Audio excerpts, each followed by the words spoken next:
Então, uma vez que a gente tem a revolução propriamente dita, né, a gente vai ver que tudo vai mudar de maneira muito acelerada de agora em diante. Foi justamente no dia 14 de julho de 1789 que acontece a queda da Bastilha.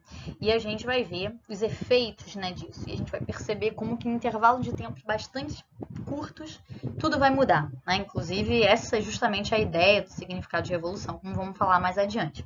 Mas antes de entrar nessa discussão, eu queria ler um trecho aqui da Hannah Arendt, né, em que ela relata um momento que é bem emblemático dessas transformações que já estavam se dando e que os próprios observadores à época, né, que viveram o processo, percebiam que as mudanças em curso estavam vindo, né, e que não tinha como fazer nada frente a elas. Então eu vou ler aqui esse trecho que é bem interessante. A data foi a noite do 14 de julho de 1789 em Paris, quando Luís XVI recebeu do Duque de La Rochefoucauld-Liancourt a notícia da queda da Bastilha, da libertação de uns poucos prisioneiros e da defecção das tropas reais frente a um ataque popular. O famoso diálogo que se travou entre o rei e seu mensageiro é muito lacônico e revelador. O rei, segundo consta, exclamou "C'est une révolte" e Liancourt corrigiu-o "Non, sir, c'est une révolution". O que ele fala aqui no final, né, nessa parte em francês? O rei diz o seguinte, né? Ele falou é uma revolta e o Liancourt corrigiu ele não, senhor, é uma revolução, né? Então é importante aqui a gente refletir qual a diferença entre uma revolta e uma revolução. Né? O que seria isso? Né? Qual característica de uma revolta e qual a característica de uma revolução? Se tivéssemos um momento presencial, eu ia jogar essa pergunta para vocês e as pessoas iriam falando, opinando. Mas como não estamos nesse momento presencial, eu vou ter que falar um pouco. Né? Então, de um modo geral, as pessoas afirmam que a revolta tem um caráter mais pontual, né? Então que a revolta tem um caráter de um evento, um evento, né, de descontentamento que pode ser solucionado com uma medida que seja favorável, né, à resolução dessa circunstância desfavorável. Já uma revolução, ela implica uma ideia de que já era.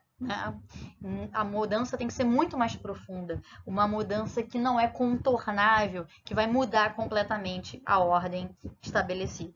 E é bem esse o sentido da Revolução Francesa. Então, essa ideia de irreversibilidade que a Revolução implica, que está aí colocada. O próprio termo revolução, ele surge daí, do processo revolucionário francês, né? Então ele começa a ser utilizado, as pessoas começam a usar esse termo, e não é à toa que um dos lemas é o Vive la Révolution, que é justamente a ideia de viva a revolução, né?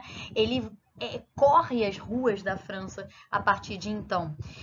Mas de onde vem o termo revolução? Que hoje é empregado no vocabulário político, né? Então, revolução, inclusive, assumiu um sentido muito positivo, como na própria Revolução Francesa. Ainda que na prática, né, a revolução não seja algo tão positivo assim para quem vive, né? Eu pessoalmente odiaria viver num período revolucionário, porque é um período muito turbulento. Então, a vida pessoal das pessoas é completamente muito profunda, mas acabou assumindo esse sentido bastante positivo. Mas o termo revolução, ele vem da astronomia.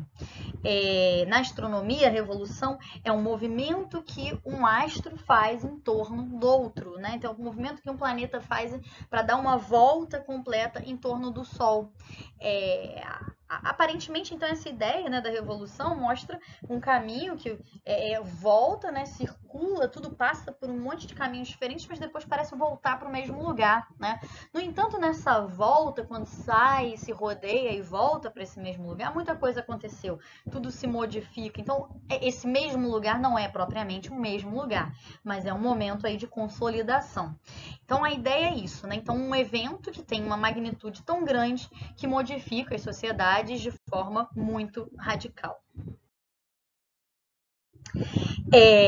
A Revolução Francesa, como nós vimos no episódio da Bastilha, né, da queda da Bastilha, ela a princípio ela ficou muito centrada, quando a gente pensa em Revolução Francesa, a gente pensa imediatamente a revolta da Bastilha, né?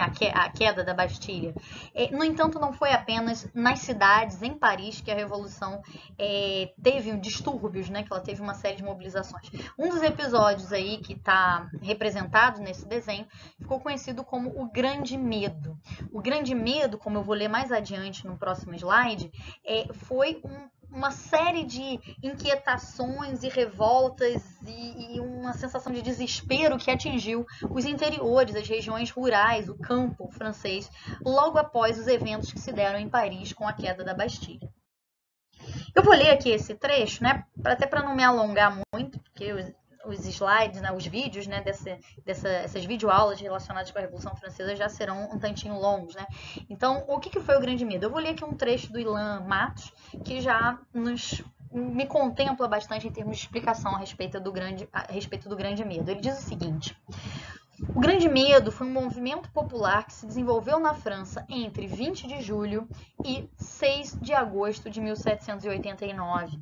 Originou-se nas províncias francesas devido a rumores sobre conspirações aristocráticas e pela emoção que as notícias provenientes de Paris provocaram entre os camponeses. Espalhou-se a notícia de que a aristocracia, né, os nobres, estava contratando bandidos para que percorressem os campos, cortando o trigo verde e estragando a colheita. Acreditava-se ainda que os nobres proprietários estavam monopolizando o grão para o vender a um preço mais alto. O medo estendeu-se com muita rapidez e produziram-se revoltas de modo quase simultâneo. Os camponeses organizaram-se em grupos, saquearam e incendiaram as propriedades dos senhorios, né, dos nobres, desses aristocratas. Pois bem, consequências, né? Vamos falar aqui das consequências de todo esse processo de agitação, de revolta, de incendiamento, né? Incendiamento, sem nem se existe essa palavra, mas dessas atitudes incendiárias, tanto na cidade de Paris como nas regiões de interior na França, elas acabaram levando a modificações significativas dentro do próprio governo, né? Da reorganização do governo. Então, pouco depois, né, os acontecimentos se iniciaram no dia 14 de julho e no dia 4 de agosto, ou seja, menos de um mês depois, os nobres acabaram renunciando formalmente aos seus direitos feudais e privilégios. Ou seja, né, eles que tanto estavam temendo a cobrança de novos impostos, já estavam pagando novos impostos, né? Desde o período aí da Assembleia Nacional, né? Já estavam pagando esses novos impostos e agora perderam, inclusive, os seus privilégios e seus direitos feudais, né? Outra coisa que acontece também, a partir aí do dia 4 de agosto, é decretada a igualdade, né, perante o pagamento de impostos, que já estava, né, vigente a ideia, mas agora a igualdade total, né, é decretada em relação ao pagamento de impostos, ou seja, os nobres, tudo aquilo que eles estavam tão preocupados em perder, eles acabaram perdendo. E ao final do mesmo mês, no dia 26 de agosto, um documento importantíssimo que está representado aqui do lado, né, nesse quadro aqui do lado, foi aprovado, que é a famosíssima Declaração dos Direitos do Homem e do Cidadão. A Declaração dos Direitos do Homem e do Cidadão foi criada no contexto francês, mas ela serviu de base e modelo para as várias declarações de direitos humanos que foram sendo produzidas posteriormente em diversos países e no próprio mundo, né, conforme consta, né, pelas declarações de direitos humanos da própria organização das Nações Unidas, né? Então ela foi, digamos, ela é uma espécie de declaração mãe, né, dos direitos humanos, dos direitos políticos, dos direitos civis, dos direitos sociais dos cidadãos. E ela é uma manifestação, né, tipo uma materialização do pensamento iluminista, do racionalismo iluminista do século XVIII. Então, é um documento importantíssimo que foi produzido logo após esses eventos, esses acontecimentos marcantes. No entanto, apesar dessas mudanças, do ponto de vista do cidadão comum, da população pobre de Paris, pouca coisa tinha mudado, né? A carência continuava, são problemas que não eram facilmente resolvíveis, a carência inclusive de alimentos. Então faltava comida, A França, a gente vai ver, posteriormente eu vou aprofundar um pouco mais essa discussão quando a gente pegar mais a firme aí o texto do Hobsbawm, como o Hobsbawm demonstra, a França estava passando por uma crise que vinha de uma dificuldade de produção de trigo, uma crise relacionada com um inverno muito rigoroso que abalou a produção de trigo, o governo sem dinheiro para comprar, importar, né, trigo de outros países, não conseguia abastecer os mercados, então o preço do trigo ia às alturas, e como vocês sabem, a base da alimentação do francês daquela época era o pão, né? Não à toa que o nosso pãozinho aí a gente chama de pão francês, eu acho que em Goiânia também chama de pão francês, mas no Rio certamente. Então essa coisa do pão está muito vinculado a essa alimentação popular na França, né? Então a população passando fome, né, com dificuldades de sobrevivência, continuava agitada, continuava revoltada. E no mês de outubro a gente vai ter um episódio importantíssimo, um episódio muito marcante, que ficou conhecido como a Marcha para Versailles. Eu vou falar um pouquinho aqui mais, ou me ater um pouquinho mais sobre ela, porque ela é muito relevante, apesar de pouco abordada. O que foi essa Marcha para Versailles? Ela iniciou com um grupo de mulheres que trabalhavam, né, com peixaria, vendendo peixes, então mulheres que inclusive, né, manuseavam facões, né, e que começaram a agitar e convocar uma revolta envolvendo grupos urbanos, revoltosos urbanos, grupos de trabalhadores, né, de artistas, de pequenos artesãos que viviam aí essa realidade urbana, que depois passaram a se identificar como os sans-culottes, né, o sans-culotte significa sem o culotte, que era um tipo de vestimenta típica aí das pessoas com dinheiro, dos nobres, então eles tinham essa identificação como o povo pobre de Paris, essa autoidentificação, né? Eles começaram a uma revolta liderada aí por essas mulheres que rumou para o Palácio de Versailles, que era onde vivia a realeza, né? O Palácio de Versailles, eu costumo brincar, né? Era como se fosse a Disneylândia dos nobres franceses da época. O Palácio de Versailles ele foi construído pelo avô do Luís XVI, né? O Luís XIV. E a intenção do Palácio de Versailles era justamente concentrar numa região distante de Paris, atualmente com trens bastante rápidos, né? Metrô. Versailles fica em torno de 40 minutos de Paris, ou seja, não é próximo, né? À época, as pessoas foram a pé para lá, ou a cavalo, algumas, mas em geral esse povo foi marchando, né? Foi a pé para Versailles. Então era muito mais distante. Essa marcha durou bastante tempo. E Versailles era uma região onde ficavam os nobres, né? Isolados lá. Esses nobres, eles viviam lá desde o período do avô e do que foi conhecido como o Rei Sol, justamente por concentrar o poder de uma maneira nunca vista antes, né? E uma das formas de concentrar o poder, de controlar inclusive a nobreza, para concentrar o poder nas mãos do rei, foi a própria construção do palácio, porque atraiu a nobreza para habitar lá, e habitando lá, o rei conseguia controlá-los muito melhor do que se eles estivessem localizados nas suas regiões, nas suas propriedades, nas suas áreas de influência, né? Então o rei passava a dominá-los também, né? Então mesmo eles sendo a classe dominante, o rei tinha controle sobre eles a partir desse controle local mesmo, trazendo eles para habitar juntos em Versalhes, criando regras de comportamento, naquele contexto inclusive que criadas regras de etiqueta, né? Que inclusive o rei encomenda ao seu irmão Felipe, né? De criar uma série de regras, né? Que a etiqueta hoje a gente sabe que é como se fosse bons modos, né? Saber sentar à mesa, escolher os talheres, aquelas frescuragens lá, né? Mas a princípio as regras de etiqueta, elas foram criadas justamente como uma forma de controle dos corpos, né? Tem um seriado que inclusive eu vou recomendar para vocês, que é muito legal, que é justamente Versailles. Quem não assistiu, assista, é muito interessante. E ele mostra essa questão da construção de Versailles, como que o Luís XIV, ele vai criando mecanismos de controlar essa nobreza. É interessantíssimo, né? Mas voltemos aqui para a marcha, né? Então a marcha para Versailles foi justamente quando esse povo aí, liderado por essas mulheres, vai caminhando até Versailles, e lá chegando, eles tinham o seguinte objetivo: matar o rei e a rainha. A rainha principalmente. A rainha, que é a Maria Antonieta, ela acabou ganhando uma fama muito negativa em relação né, em meio à população. As pessoas viam ela como uma pessoa fútil, uma pessoa que não tinha conhecimento aí da realidade local, que vinha de outro lugar, o que não era estranho, né? Porque as nobrezas, as aristocracias, as realezas, elas se faziam com base nessa mistura das famílias que não tinham uma base territorial, né? Eles viviam em diferentes regiões, né? Essas diferentes dinastias, mas ela foi ganhando uma má fama.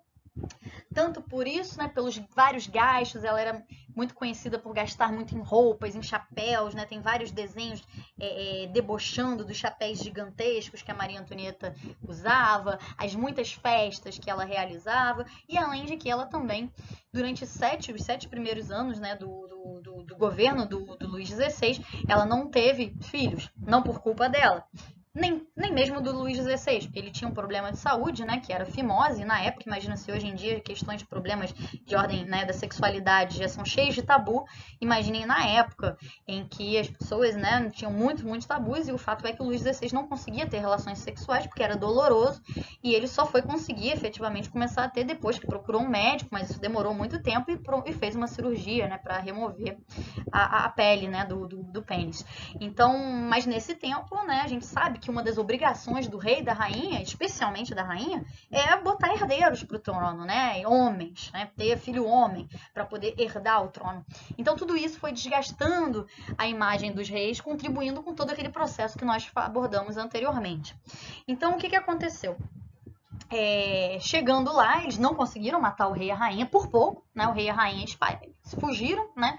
Mas aí no meio lá dos acontecimentos sempre tem aqueles mais radicalizados, aqueles mais moderados. Esse grupo mais moderado foi acalmando um pouco os ânimos, falou, não, vão matar não. Mas logo que eles chegaram, eles decapitaram, inclusive, vários guardas que estavam ali, espetaram a cabeça nos guardas tipo uns mastros, assim, né? Então, uma coisa bem aterrorizante. E, no fim das contas, eles acabaram acalmando os ânimos e resolveram, a multidão se acalmou e resolveu não matar o rei e a rainha, mas sim levaram o rei e a rainha à força para Paris. E lá eles passaram a habitar o antigo Palácio das Tulherias, né? Esse Palácio das Tulherias era a antiga residência real, voltou a ser, ou seja, levaram eles para Paris, porque lá em Paris o rei ia estar no meio do povo, sob controle do povo, sob pressão do povo. E foi então que no dia 9 de novembro de 1789, foi continuado, né, o processo aí de modificação que confiscou bens da igreja, bens da coroa e também daqueles nobres que fugiram após a queda da Bastilha, saíram da França com medo dos acontecimentos, com medo do grande medo que aconteceu também no interior. Então eles fugiram, foram para o exterior, inclusive para tentar no exterior arregimentar forças contra o que estava acontecendo, né, na França. Então esses nobres perderam vários dos seus bens. E isso foi uma medida tomada aí pela Assembleia Nacional para tentar amenizar a crise financeira. Em julho do ano seguinte, então, a gente já vai ter a criação de uma Constituição Civil do clero, que subordinava a igreja ao Estado, né, e não o contrário.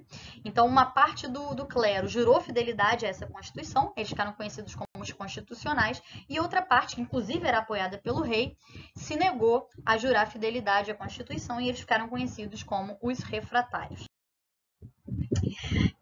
Pois bem, né, vendo um processo de aprofundamento das medidas e das transformações, no ano de 1791, em junho de 1791, o rei Luís XVI fez a sua mais uma grande trapalhada. Ele tentou fugir da França. Ele tentou fugir da França para que, chegando em território estrangeiro, ele pudesse obter o apoio tanto daqueles nobres emigrados, como de outras dinastias, né, de outros monarcas, para que ele retornasse para a França com apoio, com tropas, e conseguisse derrubar, acabar com aquela desordem e restabelecer o absolutismo real. Então o objetivo dele era retomar, fazer as coisas voltarem a ser como eram antes, e essa foi a intenção com essa fuga do rei Luís XVI. No entanto, né, ele não se deu bem. Ele saiu disfarçado, né, fingindo ser um comerciante com a sua família numa carroça. Só que quando ele estava chegando numa cidade próxima da fronteira, que foi a cidade de Varennes, ele foi reconhecido por um soldado. E esse soldado, reconhecendo, aprisionou o rei. essa prisão do rei, essa tentativa de fuga e a sua prisão em Varenne foi realmente algo que desmoralizou ainda mais o rei. Imagina, um rei que foge do seu país, né? E foi criando cada vez mais uma ideia de inconciliabilidade, de que era inconciliável, né, o poder do rei, o poder da realeza com a nação revolucionária. Então, se antes grande parte das pessoas queriam a conformação, né, a criação de uma monarquia constitucional, agora muitos já começavam a aventar a ideia de que a própria monarquia era indesejada, de que poderia ser outro regime, né? Que não necessariamente a gente precisa mais desse rei, né? Mas muitos ainda, né, estavam convencidos de que a monarquia era algo importante para manter a estabilidade política, só que agora começa a ter essas ideias de que, talvez a gente não precise mais desse rei. Então, como punição, né, o rei, ele teve seus poderes temporariamente suspensos, né, seus poderes constitucionais suspensos, e como eu falei, alguns grupos começam a querer radicalizar o processo. Foi o caso do Clube dos Cordeliers, que começou a realizar manifestações populares, democráticas, mas que foram suprimidos pela guarda burguesa, que era uma guarda que defendia uma monarquia constitucional sob o comando do Lafayette, que acabou restabelecendo aí o poder real, apesar dessa tentativa de derrubada do poder. Ou seja, tudo foi ficando ainda bem complicado no ano de 1791. Mas foi também no ano de 1791 que a gente vai ter, e isso o Hobsbawm destaca bastante, a criação, né, a consolidação, né, da Constituição Francesa. Né, é proclamada a Constituição Francesa no dia 3 de setembro de 1791 pela Assembleia Nacional. Esse período da monarquia constitucional, e o Hobsbawm destaca bastante, ele vai ser o período que vai trazer as medidas mais duráveis da Revolução. Né? Muitas dessas medidas que vão ser modificadas no período jacobino, que é um período de radicalização, de aprofundação democrática, como nós vamos ver mais adiante, elas depois foram retomadas pelo Napoleão. Né? Então, para o Hobsbawm, elas foram as medidas que tiveram maior efetividade, tanto ainda nesse período, e brevemente foram suspensas pelo período jacobino, mas depois elas acabaram sendo retomadas. Então, grande parte das medidas de modificação política e institucional vem aí do período da monarquia constitucional. Então, o que acontece, né? A Assembleia Legislativa elaborou essas leis, os membros da Assembleia seriam eleitos para mandatos de 2 anos, o monarca ele continuaria, né, no poder, continuaria com sucessão hereditária, né, tinha um caráter sagrado, como toda monarquia, como toda dinastia, né, caberia ao rei nomear e demitir ministros que teriam poder de veto e tudo, mas haveria essa Assembleia Legislativa também. Então, né, a gente percebe a continuidade da monarquia, mais a criação de uma Constituição que iria balizar a atuação monárquica, balizar a atuação ministerial. Então, ela representaria, segundo como Hobsbawm coloca, o triunfo da alta burguesia, aliada aos proprietários de terra, nessa nobreza proprietária, e contava também com o apoio de grandes comerciantes, fornecedores do Estado, banqueiros, industriais. Então, era esse setor da alta burguesia francesa que apoiou, né, que teve aí à frente, tinha hegemonia da monarquia constitucional. No entanto, em meio a essa assembleia, né, havia 2 grupos, porque já havia também uma oposição. Né? Então, havia o grupo que era o grupo hegemônico, que eram justamente esses constitucionais, que eram ligados também a uma nobreza mais liberal, né? E tinha um grupo que depois a gente vai ver que ele vai se complexificar mais bastante, que eram os jacobinos. Os jacobinos, eles sim queriam o fim da monarquia. Né? Eles queriam que a França se tornasse um país republicano, que não mais fosse monárquico. Eles consideravam inconciliáveis os interesses revolucionários com a continuidade do poder real.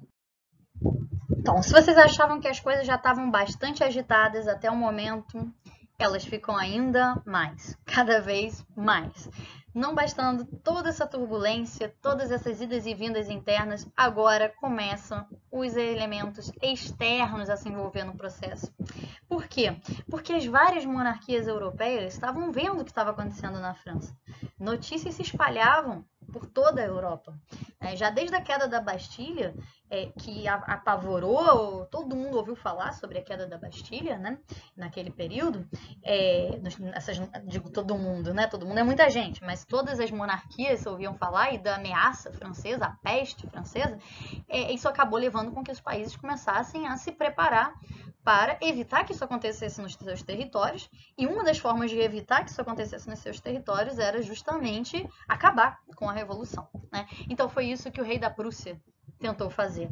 Então, no dia 27 de agosto de 1791, ele, através da declaração de Pillnitz, apoiado inclusive pela nobreza francesa emigrada, organizou tropas e declarou guerra à França revolucionária, né? Então, a monarquia, né, que estava ali vigente, né, a monarquia constitucional, ou seja, o Luís XVI ele estava ali no trono, ele a princípio, né, estava com um apoio, né, dos chamados feudenses, que era um setor conservador, que havia inclusive saído convertido em monarquistas constitucionais e tal, mas ele queria ampliar o seu poder. Então, secretamente, e a gente vai ver cada vez mais como fica evidente isso, o Luís XVI estava apoiando, ele queria essa guerra, mas secretamente, lógico. E do outro lado, em oposição a ele, a gente vai ter o grupo, como eu já falei anteriormente, os jacobinos, que até aquele momento incluía os girondinos, né? Girondinos como Brissot, Condorcet, Vergniaud, eu não me lembro o nome dele, como é que fala, né? Que eram quase metade da Assembleia era formada por independentes revolucionários que também estavam cada vez mais se distanciando da defesa da monarquia, tá? Então, essa daí é a configuração no período em que, não bastando todos os conflitos internos, a gente tem o início também de uma guerra contra outros. Okay? E como é que vai ser os posicionamentos dentro do governo em relação a essa guerra?